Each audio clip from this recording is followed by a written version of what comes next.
everybody, I'm Tom Connors, and welcome to Midnight's Edge After Dark. Today, I'm going to talk about one of my favorite film franchises, Sylvester Stallone's Rambo. That's right. Started back in 1982 with First Blood, a film about a Vietnam vet pushed to the edge by a small town cop, and he defends himself as he's held up in the woods over the mountain town, set in Washington, although it was shot in Canada.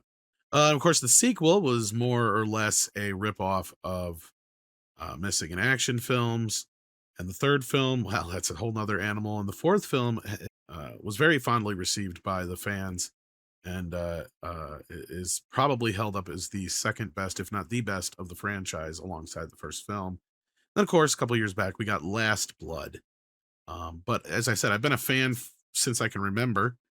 And I've bought many a DVD over the years. This is just the one I kept my hands on, and I literal steel packaging that it comes in. And I also kept it because it had some special features that weren't carried over till later Blu-rays. In fact, it wasn't until this set here, I believe, when most of that stuff made its way onto Blu-ray. And of course, I have the original release of Rambo and the extended cut on Blu-ray. As I said, I'm a fan. And then a few years back, it finally got released in 4K from Lionsgate. And we got standard releases along with this very fancy Best Buy exclusive Steelbook set, which frankly is probably one of the best presentations as far as the films have in there to show them off, I should say. You get really cool looking Steelbook art with each film that goes along with each movie. The only downside is you get the US theatrical cut of Last Blood here and a digital code for the 1080p version of the extended cut. So I had to import a 4K version of Last Blood, which I've had for a while, so no big deal.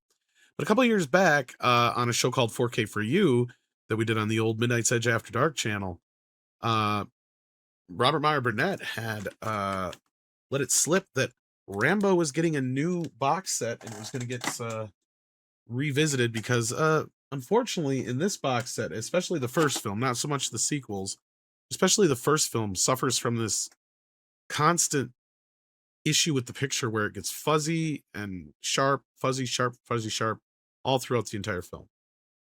The second and third film looked fine from my recollection, and I did check them again for this review, which is going to come up here in just a moment.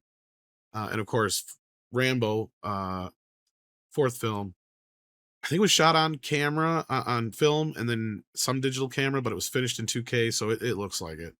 And Last Blood, I think, was 4K all around, so that one looks, well, pretty good. But Amazon announced they were getting this exclusive Lionsgate Rambo 4K box set. Now, some who were fortunate to get their hands on it were upset because they couldn't replace it because it was limited and the box was damaged or what have you. But honestly, this box is one of the worst boxes I've ever had for a Blu-ray or DVD collection. I'll tell you what it is like this drawer. And I actually pulled this all the way out the first time, not realizing that it's supposed to stop right there. And then it has a door. You have to open up here. And then you pull out the movies, which are just in a digipack, which I hate. And most Blu-ray people do. And then the movies without any Blu-rays. So keep in mind, kids, this only had a 4K release. So if you do plan on picking us up on the secondary market, which it might get re-released again, so keep that in mind as well. You get all 5 of the movies on 4K only with a bonus disc carrying over all the special features. Now, the first film looks amazing. They did fix whatever problem that film had. The Dolby Atmos soundtrack is actually really good. You get the original Laserdisc 2.0 soundtrack on here as well in 16-bit quality, basically CD quality, which it's all right. I thought it was pretty good, but it's a little tinny for my taste, and I went with the Dolby Atmos. And then, of course, the bombastic 5.1 mix that was done for the DVDs and Blu-rays in the past. So the first film, overall, great picture, good sound. Can't recommend it highly enough. It'd be great if they just re-released that one on its own, because sadly, when it comes to Rambo 2 and 3, despite Rambo 2 getting a new 5.1 70mm soundtrack that it has never had before, it also carries over the Laserdisc soundtrack and 24-bit high-res sound and the original 5 and the other 5.1 mix. But there's an issue with 2 and 3. Now 3 just has a 5.1 only mix, which is also sad. But there's this weird filter over top of the picture of just 2 and 3, it feels like. And it causes a lot of digital blocking. And it's weird because it doesn't even cover the entire picture. There's actually space at the top and bottom of the screen that's not covered by this filter or whatever it is. And it's just strange looking, and it makes the picture look horrible. In fact, it made the older 4Ks look just fine, in my opinion, in comparison. So, yeah, I wish I could recommend this, even though most people can't get their hands on it anyway. I guess the best way to put it is you're not missing out on much if you already have the 4Ks. Hopefully, they'll re-release the first film again for those who may want it that way. But if not, I hope they address these issues with Rambo 2 and 3, because I would have liked to have done a more broader review, but I got so sucked into how bad those 2 films looked, and I tried to reach out to find out if this was a problem, if anybody else had noticed this, because I switched my Dolby Vision off and switched over to HDR. That didn't make a difference. Tried a different player, didn't make a difference. Still saw the issue, and I'm going to show some images here. I don't know how well you can see it because it was just me literally taking pictures off my phone to the TV. I don't have a way of capturing it specifically, but yeah, if anybody has any more information on this, or if you experience the same thing, let me know.